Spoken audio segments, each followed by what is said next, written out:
నమస్తే. ఇన్నాళ్ళు నన్ను సపోర్ట్ చేస్తూ, ఎంకరేజ్ చేస్తూ మీ ప్రేమని నాకు అందిస్తున్న ప్రతి ఒక్కరికి కృతజ్ఞతలు.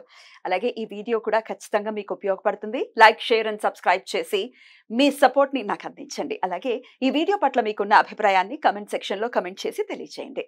ఇప్పుడు వీడియోని చూద్దాం. నమస్తే, వెల్కమ్ టు అవర్ ఛానల్. నేను పద్మిని. ప్రస్తుతంతో పాటు ప్రముఖ ఆధ్యాత్మికవేత్త, వాస్తు జ్యోతిష పండితులు, లలిత ఉపాసకులు, వాస్తు జ్యోతిష శిక్షణ నిపుణులు బ్రహ్మశ్రీ నానాజీ పట్నాయక్ గారు మనతో పాటు ఉన్నారు. మాట్లాడదాం సార్. నమస్తే సార్. శ్రీమాత్రే నమః. సార్, బోర్డు మీద విపరీత రాజయోగం పేరు అద్దరిపోయింది సార్. ఇవి కావాలనే కోరుకుంటూ ఉంటాం, కానీ అందరికీ ఉంటాయి, ఉండకపోవచ్చు కూడా రాజయోగాలు. ఏమిటి విపరీత రాజయోగం అంటే అంత విపరీతంగా రాజయోగం పడుతుందా సార్ ఎవరికైనా? ఎట్లా పడుతుందా? ఎలా అంటాం, ఇప్పుడు మంత్లీ ఇంత శాలరీతో అతని లైఫ్ వెళ్ళడం వేరు, జీవించడం వేరు. ఒక లక్షలు కోట్లు సంపాదించే జాతకాలు వేరుగా ఉంటాయి.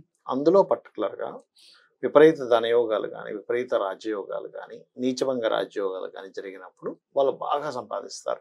అయితే దాన్ని అసలు ఎట్లా చూస్తాం జ్యోతిష్ శాస్త్రంలో అంటే, లగ్నం అంటే మీకు ఎగ్జాంపుల్ మేష లగ్నంతో చూపిస్తున్నాను, బట్ అన్ని లగ్నాలకు నేను చెప్తాను. ఇప్పుడు ఎనీ లగ్నా నుంచి 6th లార్డ్ అంటే 6 అని ఇక్కడ వేసాను చూసారా, లేదా 8th లార్డ్, 12th లార్డ్ అంటే ఈ లగ్నం నుంచి లెక్క పెట్టుకోవాలి. 1 2 3 4 5 6 బుధుడు మేష లగ్నానికి అయితే. 8వ అధిపతి కుజుడు అంటే 6 7 8. 12వ అధిపతి గురువు. మనకు 12 రాసులు, 12 లగ్నాలు కూడా అంటాం. అలా ఈ గురువు, కుజుడు, బుధుడు వీళ్ళు ఎక్స్చేంజ్ ఎక్కడి నుంచి ఎక్కడైనా, లేకపోతే అదే ప్లేసెస్లో ఉన్న 6th lord 6, 8th lord 8, 12th lord 12th లో ఉన్నా, లేకపోతే ఈయన వచ్చి ఇక్కడ కూర్చున్నా, ఈయన వెళ్ళి అక్కడ కూర్చున్నా, ఎక్స్చేంజ్ అయినా కూడా ఎక్స్చేంజ్ అయినా ఒక్కళ్ళైనా కూడా ఉంటుందా సార్? ముగ్గురు అంటే ఇప్పుడు ఒక విపరీత రాజ్యం ఏర్పడింది అనుకోండి, 6th లార్డ్ 6 లోనో లేకపోతే 8th లోనో ఉన్నాడు అనుకోండి, అప్పుడేమిటి ఒక 30% ఆఫ్ యోగం. 2 గ్రహాలు ఉంటే 60% ఆఫ్ యోగం వర్తిస్తుంది. 3 గ్రహాలు ఉంటే 100% ఆఫ్ యోగం వర్తిస్తుంది.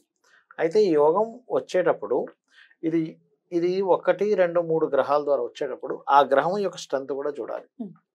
ఇప్పుడు ఇక్కడ ఎగ్జాంపుల్ 6వ అధిపతి 12లో ఉన్నాడు, నీచబడ్డాడు. అక్కడ నీచభంగ రాజ్యోగం కూడా పడింది అనుకోండి, అప్పుడు ఇంకా బాగా వస్తుంది. అంటే విపరీత రాజ్యోగం విత్ నీచభంగ రాజ్యోగం అంటే ఏమిటి, 12వ స్థానంలో ఉన్నందుకు తండ్రి ఆస్తి మూలంగా ఏదైనా కొత్త ఇన్వెస్ట్మెంట్స్ చేయడం ద్వారా. ఇప్పుడు ఈయన ఇన్వెస్ట్మెంట్ చేస్తాడు, ఎక్కడో ఏదో పొలం కొన్నామండి, చాలా తక్కువ రేటుకు కొన్నాం, అప్పట్లో ఒక 10 లక్షలకి 20 లక్షలు కొనేసాం ఎకరం. ఇప్పుడు చూస్తే సడన్ గా 4 కోట్లకి వచ్చింది. ఎన్ని రోజులు సంపాదిస్తాను 4 కోట్లు సంపాదించాను, ఎన్ని జన్మలు అనాలి సార్, అవ్వదు కదా. అవదుగా. అలాంటి యోగాలు ఈ నీచభంగ రాజ్యం, విపరీత రాజ్యోగాలు ఇస్తాయి. విపరీత రాజయోగం ఎవరో అనుకోకుండా విదేశాలకు వెళ్ళిపోయాడు, ఎవరో పిలిచారని అక్కడ ఏదో సెట్ అయిపోయింది, లేకపోతే ఏదో ఇందాక నేను చెప్పినట్టుగా ల్యాండ్, లేదా ఒక వ్యాపారం, లేకపోతే అది అసలు ఊహించలేము. విపరీత రాజ్యోగాలు కానీ, నీచభంగ రాజ్యోగాలు కానీ ఎలా ఇస్తాయంటే ఊహకి అందన విధానంగా ఇస్తాయి. ఏ వ్యక్తి ఇంత గొప్పగా సెటిల్ అవుతాడని చెప్పలేము మనం. కానీ విపరీత రాజ్యోగం కానీ, నీచభంగ రాజ్యోగం కానీ ఉంటే కొంతమంది అడుగుతూ ఉంటారు, ఏమండి నాకేమైనా లక్ ఉందా, బాగా కలిసి వచ్చేది ఉందా? ఇలాంటివి ఉన్నప్పుడు మనం చెప్పొచ్చు, బాబు నీకు ఇది ఉంది, నువ్వు కష్టపడు, ఖచ్చితంగా నీకు. అంటే ఒక బంగారం కాయిన్ ఎక్కడో పడిపోయింది, సంథింగ్ ఒక వజ్రమే పడిపోయింది అనుకున్నాం, ఇక్కడ ఉంది అన్నప్పుడు నువ్వు వెతికినప్పుడు దొరికితే ఇది ఉంటుంది. అసలు అక్కడ లేదు, నువ్వు వెతికేం లాభం. అలాగే జన్మజాతకంలో ఒక యోగం ఉన్నప్పుడు నువ్వు దాని తగ్గట్టుగా కష్టపడ్డప్పుడు ఖచ్చితంగా ఫలితం ఉంటుంది. కష్టం ఈజ్ మస్ట్. కష్టం లేకుండా యోగాలు ఉన్నాయండి అని కూర్చుంటే పని అవ్వదు. అంతేనా సార్? 100%. నాకు చాలా మంది అడుగుతుంటారు, ఏం సార్ నాకు ఇంకా కలిసి రాలేదంటారు. నువ్వు అసలు ఏం చేస్తున్నావు కలిసి రావడానికి? కరెక్ట్. నువ్వు ఏదైనా ప్రయత్నం చేస్తే కలిసి రాలేదంటే ఒక అర్థం. నువ్వు ఏ ప్రయత్నం చేయకుండా కలిసి రాలేదంటే ఏం చేస్తాడు సార్? ఇట్లా 3 కూడా కలిసి, ఇట్లా 3 గ్రహాలు కూడా ఇట్లానే ఉండి విపరీత రాజయోగం 100% వర్తించే జాతకాలు చూసారా? చాలా చూశాను. అయితే నేనేమంటానంటే ఒకటే చెప్తాను ఎవరికైనా ఎగ్జాంపుల్. మీకు దేవతలు కూడా అమృతం సంపాదించడానికి కష్టపడ్డారు. అది కూడా ఎవరితో కష్టపడ్డారు? రాక్షసులతో కలిసి మరీ కష్టపడ్డారు. ఈ సొసైటీ కూడా అంతే. నేను వీళ్ళతో వర్క్ చేయను, వాళ్ళతో వర్క్ చేయను, అమ్మో వీళ్ళతో నేను కలవలేను అనుకుంటే నువ్వు పని చేయలేవు. దేవతలు మరి అలా కూర్చొని ఇలా మంత్రం అనుకుని అమృతం తెచ్చుకోవచ్చు. ఏకంగా విష్ణువే ఆయన సైడ్ లో ఉన్నారు. ఆయన వాళ్ళు అమృతం అదే మన క్షీరసాగర మదనం చేస్తుంటే ఆ మందర పర్వతం నిలబడలేకపోతే ఆయన కూర్మావతారంలో కిందకి వెళ్ళి ఆయన బ్యాలెన్స్ చేయడానికి కూర్చున్నాడు ఆయన. దాని తర్వాత హాలాహలం వస్తే మళ్ళా వీళ్ళందరూ పారిపోతుంటే శివుడు గర్వంలో పెట్టుకున్నాడు. ఇలా ఎందుకు అంటే దేవతలకి రాక్షసులు కూడా కష్టపడాలి. నీకు ఒక యోగం ఉంది, వాళ్ళకి తెలిసింది ఏమని, అక్కడ అమృతం ఉంది అని తెలిసింది. నీచభంగ రాజయోగం లాగా అమృతం ఉందని తెలిసింది. ఉందని తెలిసింది నువ్వు కూర్చుంటే ఎట్లా, అలా కష్టపడితే అమృతం వచ్చింది. అలాగే నీచభంగ రాజయోగం ఉందని కూర్చుంటే కాదు, నువ్వు కష్టపడితే ఈ యోగం అమృతంలా పనిచేస్తుంది. బ్యూటిఫుల్, చాలా బాగా చెప్పారు, హార్ట్ టచింగ్. రైట్ సార్, ఇంకా మిగతా లగ్నాల గురించి ఇప్పుడు ఎగ్జాంపుల్ ఈ లగ్నం అనుకోండి, వృషభ లగ్నం అనుకోండి. అప్పుడు 6th లార్డ్ శుక్రుడు అవుతాడు, 8th లార్డ్ గురువు అవుతాడు, 12th లార్డ్ కుజుడు అవుతాడు. ఈ శుక్రుడు, కుజుడు, గురువు 6, 8, 12 లో ఎక్కడైనా ఉన్నా మారినా అది కూడా పాప కత్తెరలో ఉండకూడదు. అంటే ఎలాగంటే ఇప్పుడు ఎగ్జాంపుల్ ఈ లగ్నం అనుకుందాం కాసేపు అనుకోని, ఇక్కడ శుక్రుడు ఉన్నాడు అనుకోండి. ఈ 2 గ్రహాల మధ్యని, అంటే దీనికి శనికేతుడు కలిసో లేకపోతే ఇక్కడ శని ఇక్కడ కేతు ఉండో ఇలా ఉన్నాడు అనుకోండి, ఇది పనిచేయదు. ఉన్నాడు కానీ స్ట్రక్ అయి ఉన్నాడు, ఏం లాభం? అంటే ఒక కారులో వెళ్ళాం, మంచి అంబాసిడర్ కార్లో మనం వెళ్ళాం, ట్రాఫిక్ లో ఇరుక్కుపోయాం, ట్రాఫిక్ క్లియర్ అయ్యేదాకా బయటికి రాలేంగా. అలాగే దీన్ని పాపకర్తరి అంటారు. ఈ పాపకర్తని మరి క్లియర్ చేసుకునే విధానం ఏమైనా ఉంటుందా? సింపుల్. ఇప్పుడు ట్రాఫిక్ లో ఎలా అయితే ముందు కారు వెనక కారు పక్కకు పోతే మనం ఎలా వెళ్తామో, ఈ ముందు వెనకున్న గ్రహాలకు సంబంధించిన రెమెడీ చేసుకోవాలి. శనికేతువులు ఉన్నారు, శనికేతువులకు దానాలు ఇవ్వడము, వెంకటేశ్వర స్వామి ఆలయానికి వెళ్ళడము అప్పుడప్పుడు చేస్తూ, లేదా రవిరాహులు ఉన్నారు, లేదా కుజ బుధులు ఉన్నారు, ఒక్కోసారి నీచబడ్డ బుధుడు కుజుడు ఉంటారు. అప్పుడు అక్కడ ఉన్న కాంబినేషన్ బట్టి మనం తెలుసుకుంటుండాలి. అదే వృషభ లగ్నానికి అయితే ఇందాక నేను చెప్పినట్టుగా శుక్ర, గురు, కుజ. మిథునం అనుకోండి, మళ్ళీ ఎగ్జాంపుల్ చూడండి, ఇక్కడ నుంచి 6th లార్డ్ కుజుడు, 8th లార్డ్ శని, శుక్రుడు, ఇట్లా అంటే 6, 8, 12 లార్డ్స్ ఓన్ హౌసెస్ లో ఉన్న ఎక్స్చేంజ్ అయినా, అంటే ఈ కుజుడు వెళ్ళి ఇక్కడ ఉండడం లేకపోతే ఈ బుధుడు వచ్చి ఇక్కడ ఉండడం ఇట్లా తిరిగినా కూడా దాన్ని నీచ విపరీత రాజయోగము అంటారు. ఒకవేళ ఆ గ్రహాలు ఉన్నాయి 6th లోనే ఉంది, 6th లో ఉండాల్సింది, ఒకవేళ అది రెట్రోగేట్ అయి ఉండి వక్రించి ఉంటే అప్పుడు తగ్గుతుంది దాని ప్రభావం. అంటే 6th లో 50% పనిచేస్తుంది, అది 5th లో 50% పనిచేస్తుంది, 50% గా వెళ్ళిపోయింది అది. అయితే డిపెండ్ ఆన్ ప్లానెట్ బట్టి ఉంటుంది. ఎలా అంటే శని వక్రించాడు అనుకోండి, అప్పుడు ఏదైనా ఒక ప్లానెట్ వక్రించినప్పుడు వెనక్కి వెళ్ళి దేంతో కనెక్టివిటీ పెట్టుకుంటుంది ఈజ్ మోస్ట్ ఇంపార్టెంట్. అంటే ఎలా అంటే ఇప్పుడు ఇక్కడ ఒక గ్రహం ఉందమ్మా, ఎగ్జాంపుల్ ఇది వక్రించింది, ఇక్కడ ఒక సన్ ఉన్నాడు అనుకోండి, ఒక సన్ ఓన్ హౌస్ లో ఉన్నాడు, మంచి ప్లేస్ లో ఉన్నాడు, ఈ నెల కలిసినందుకు ఇది ఒక యోగం ఏర్పడింది. అలా కాకుండా ఇక్కడ శాటర్న్, రాహు ఉన్నారు, ఈయన పోయి కలుస్తున్నాడు, శత్రుక్షేత్రంలో 2 గ్రహాలు ఉన్నాయి, ఆ గ్రహాలు కూడా శాటర్న్, రాహు ఇంకా పోయింది. మనము నిత్య జీవితంలో మనిషి యాక్టివిటీ చేసేటప్పుడు అతనికి ఫలితం ఎలా వస్తుందో, ప్లానెట్ కూడా అది చేసే యాక్టివిటీని బట్టే ఫలితం వస్తుంది. దీన్నే శాస్త్రంలో ఆత్మ సంబంధిన ఏ నిజసధార్మిన తశాంతర్దశాస్వేవ దిశంతి స్వదశాఫలం అంటాడు.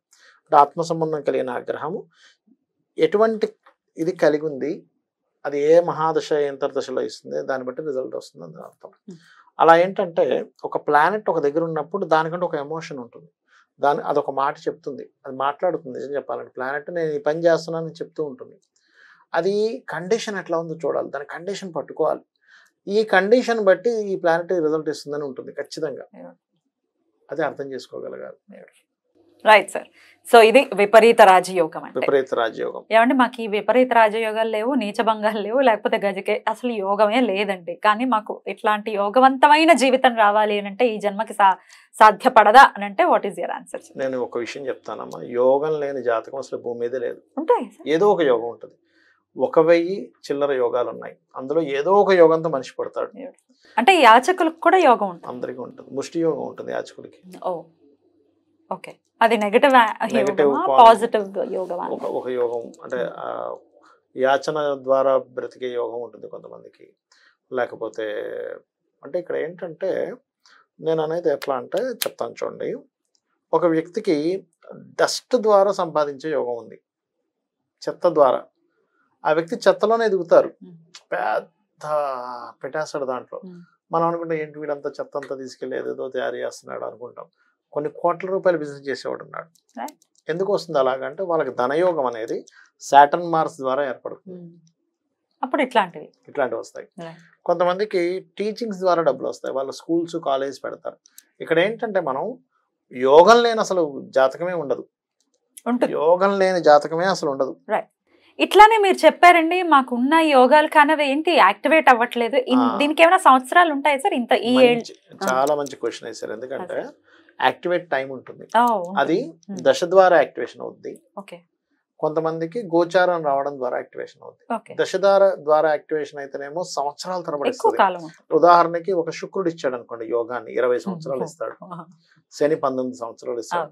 చిన్న గ్రహాలు ఉంటాయి కొన్నిసార్లు, అంటే రవి 6 సంవత్సరాలు, ఆ 6 సంవత్సరాలు ఇస్తాడు, దాని తర్వాత తగ్గుతుంది. అట్లా ఏంటంటే మహాదశ వచ్చిందా లేదా చెక్ చేసుకోవాలి. ఆ మహాదశకి గోచారం అనుకూలించకపోతే ఒక్కొక్కసారి చూడండి, కొంతమంది ఆస్ట్రాలజర్స్ ప్రిడిక్ట్ చేస్తారు, ఇప్పుడు మీకు ఈ శుక్రదశ వస్తుంది ఇంకా సూపర్ అంటారు. శుక్రదశ వస్తుంది, వాళ్ళకి సూపర్ కనపడదు. ఏమిటి అంటే ఇందాక నేను చెప్పిన కండిషన్, ప్లానెట్ ఎలా ఉంది. రెండోది ఏమవుద్ది, శుక్రదశ ఒక్కోసారి రాగానే రిజల్ట్ ఇవ్వదు. ఎందుకు? గోచారం దానికి కనెక్ట్ అవ్వదు. మీరు రెడీగా ఉన్నారు ట్రైన్ ఎక్కడానికి, కానీ ట్రైన్ వచ్చే టైంకి ట్రైన్ వస్తుందిగా.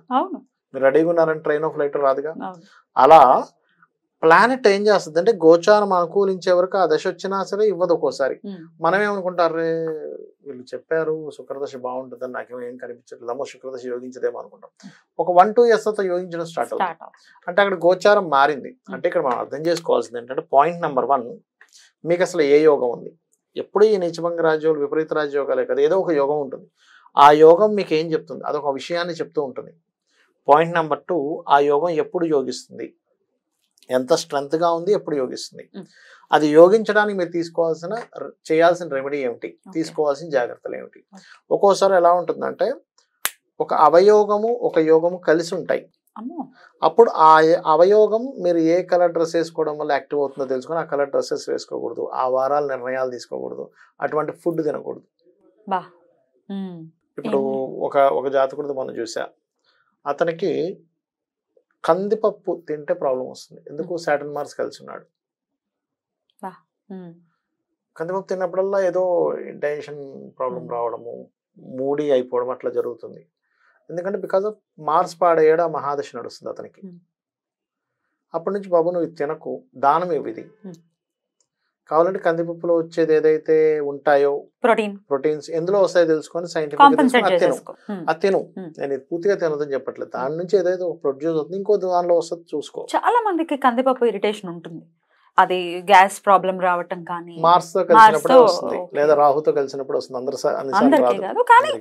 మోస్ట్ ఆఫ్ ద పీపుల్ బుధుడు పాడేయడం అనుకోండి పెసరపప్పు, గురువు పాడేయడం అనుకోండి శనగపప్పు తింటే ఇరిటేషన్ వస్తుంది వాళ్ళకి ఎందుకో అనీజీగా ఉంటారు.